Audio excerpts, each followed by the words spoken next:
Welcome everyone to the Real Whovians cast. I am your host, Matrix Lord 212, and I'm with David Aston.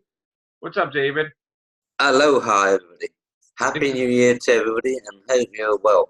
Happy New Year. This is the first cast of the new year that David Aston's in, I guess. So, all right, dude. So what's going on? Not too bad, not too bad.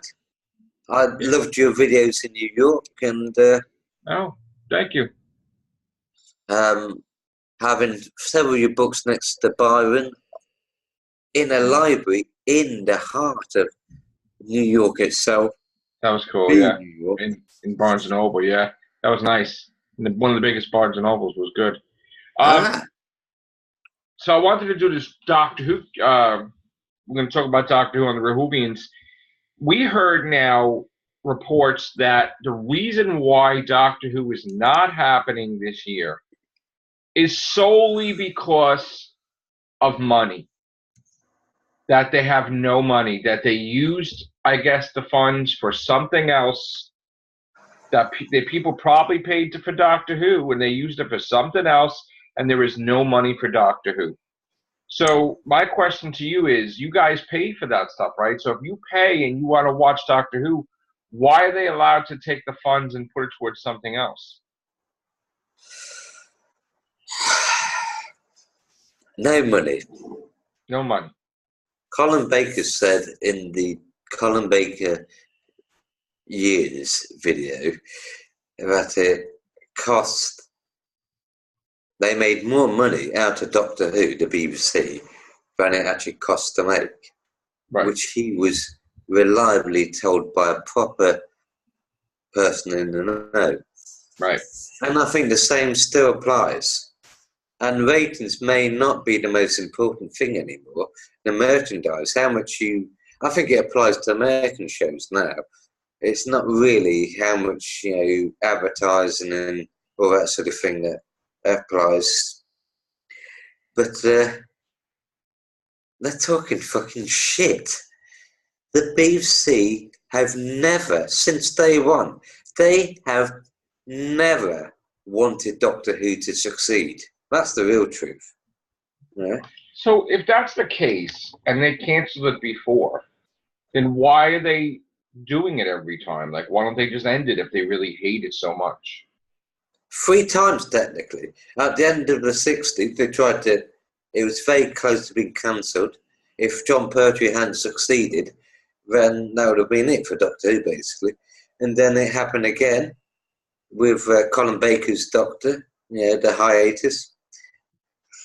And then, I suppose, a semi-fourth version was 1989 to 2005. Not counting all the, there's no ambition, there's no demand for Doctor Who apart from Real Time, Scream of Shalka, Curse of the Fatal Death. That apart from those and TV movie, there's no proof.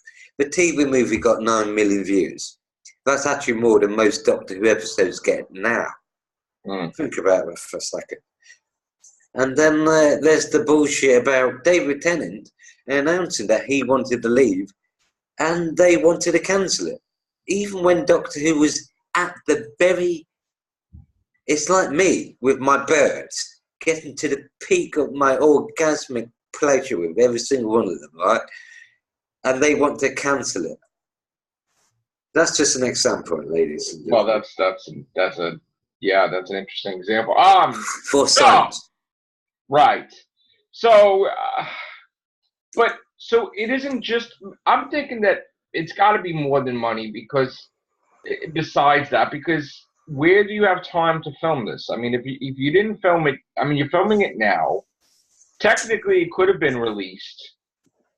Here. So what's the story? Like, if they're always filming the same time, then why would it be about money unless they... I mean, I don't understand.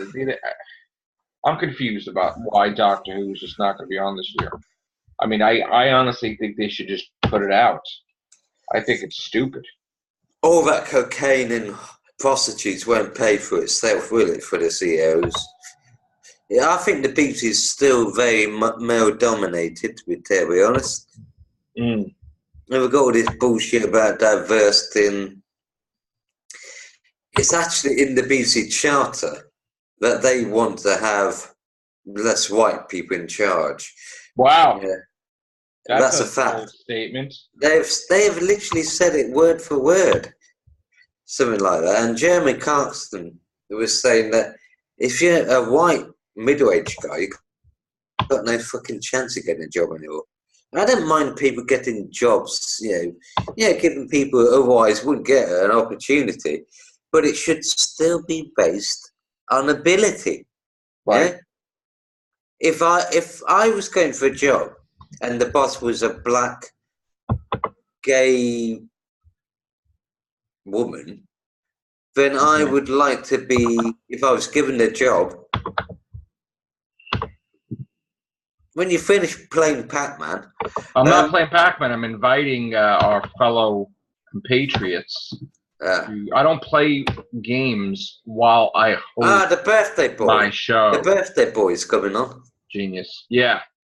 Well, the thing is, even if it was a gay, black woman, and I was going for a job with her, I would still want to be given the job based on being good at the job. Yeah. Right. I don't know. I mean, I would like to know why the hell. What is the thing that's going to fucking problem with money? They make plenty of money. The BBC, the only good thing the BBC did was BBC iPlayer, and that really sort of was ahead of everybody else. But apart from that, right? They were the one doing interactive stuff with the red button.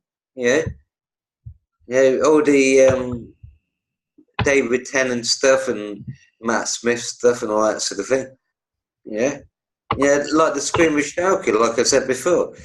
That's something you could actually watch on BBC Plus. You could actually watch that on the interactive thing. And I remember you had like 3 different choices actually at one point. You could watch all the behind the scenes and watching the main thing, and Right. Yeah, and that's probably cool.